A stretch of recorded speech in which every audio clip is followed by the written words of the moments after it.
¿Qué podría usted comprar con $12.50? 35 millones de personas lo invierten en una membresía con AARP.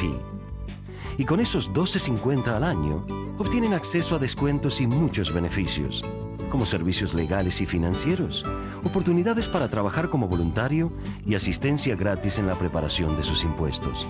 Llame, infórmese, hágase miembro y recibirá gratis un ejemplar de Segunda Juventud. This is my California driver's license, and this on the back is my signed organ donor card. Ironically, in the Latino community, there is a disparity in the numbers between donors and recipients. Some blame religion, unos tienen miedo. But whatever the case, if you haven't filled out one of these cards, what's stopping you? You can give the ultimate gift, the gift of life, and we'll tell you how on the next Café California.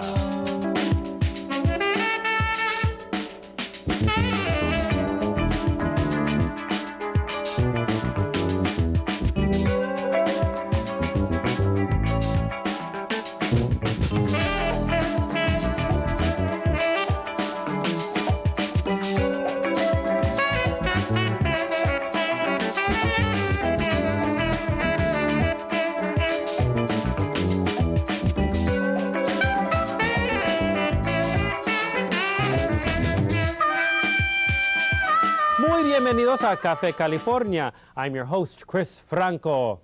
Y soy muy franco. Everyone loves it when I do this.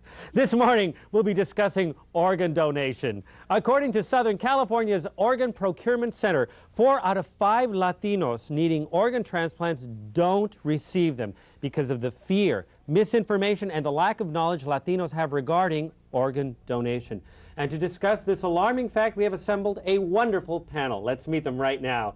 A registered nurse for 25 years, our first guest has been mentoring Latino students in the healthcare industry. She's a nursing professor at Santa Monica City College, and currently she has worked the liver transplant intensive care unit at UCLA since its inception. Please welcome Gloria M. Lopez. Welcome, Gloria. I understand you're also an active member with the National Association of Hispanic Nurses, or it's known as NAHN? No, it's known as NAN. NAN, okay, welcome.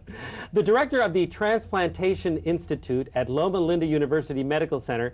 Our next guest has been at the forefront of transplantation, working in Redlands, Central America, Guadalajara, and Mexicali. He is currently acting assistant professor of surgery at Stanford University School of Medicine. You only work at places with very long names, apparently. Your business card must be very like this. He's also part of the mock oral board exam committee at Stanford, so you're a professional heckler. I guess I'm happy to welcome Dr. Waldo Concepcion. Bienvenido, doctor. Gracias. Next, Director of Public Information and Education for Southern California Organ Procurement Center, also known as SCOPC. Is that correct? Very good. Thank you. She is the chair of the Communications Committee for the United Network for Organ Sharing, commonly known as UNOS. Well, that's very easy to remember. And she's also taught Spanish for over 20 years, so le quiero decir, bienvenida, señora. Es un gran placer tenerla aquí con nosotros esta semana. Dámoslos unos calurosos aplausos para la señora Gloria García Bor. García, por favor. García Bor. Thank you for being here. I almost bit my tongue off doing my little García Lorca thing. Muchísimas gracias. Bienvenido, señora, aquí en nuestro show.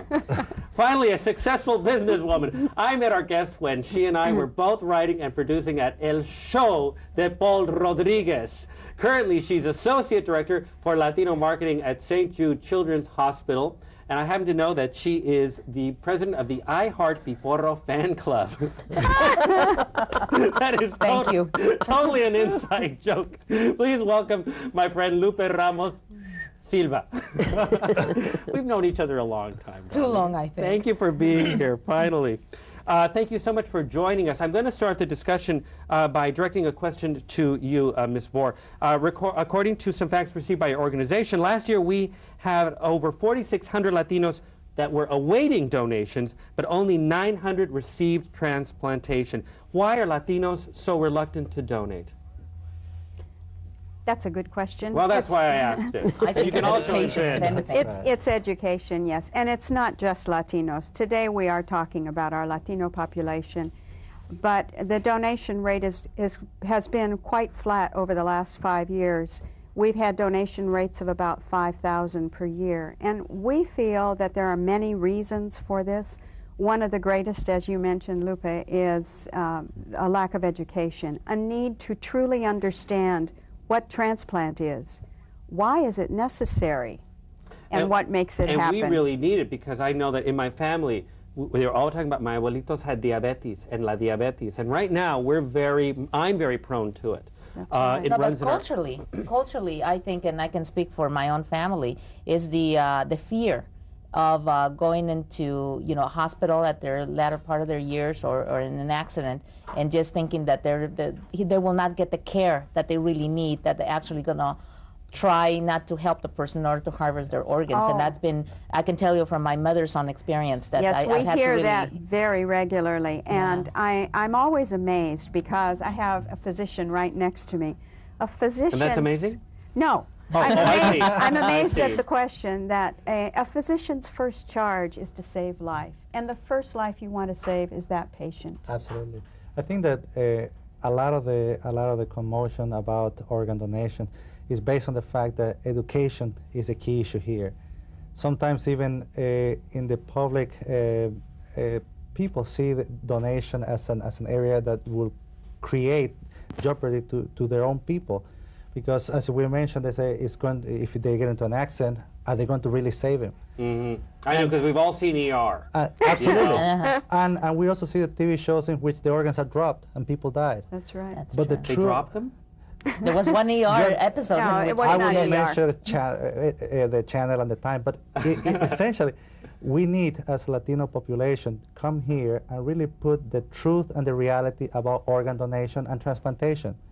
Unless we put the facts and how transplantation is done in the Latino community and in your community, because essentially we're talking about your neighborhood, we will never go ahead and have progress, first of all, in awareness, education, better treatment, prevention, and hopefully we can prevent a lot of people going to transplantation, controlling the diseases that causes the terminal disease to the organs.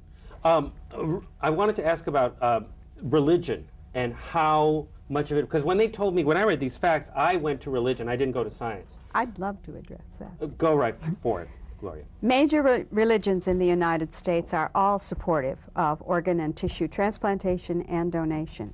The Catholic Church, which affects most of us very often, was one of the first, as a matter of fact, to come out in support of organ donation. And the Pope, on several occasions in the last several years, has made the statement that organ donation is the most charitable gift that one can make in a lifetime.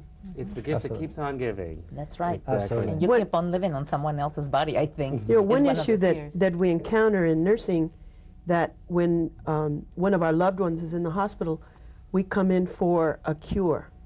And we don't think of death or address the issue of death. And that's when religion plays a great portion Yes. of it. But that has to do a lot also with when we talk about organ donation. You mean you're going to ask my mother if it's okay for me to donate my organs?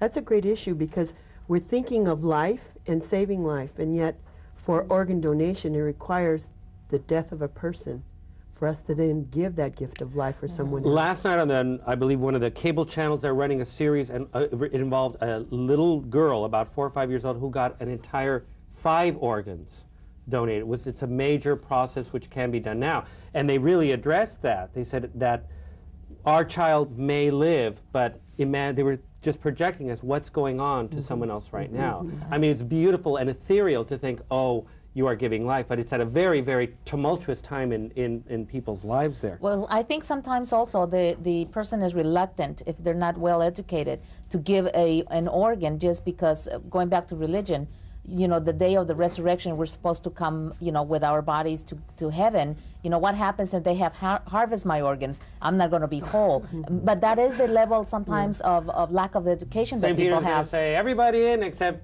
you without the liver. That's you right. can wait to the end. Right, including, you know, when you talk about kidneys, the other person can continue to really live. Both parties can actually live, and the other one actually survive and continue their life with a kidney. Exactly. We'll be right back with more on organ donation on Café California. Yeah, but when we talk about also about living donations, a lot of people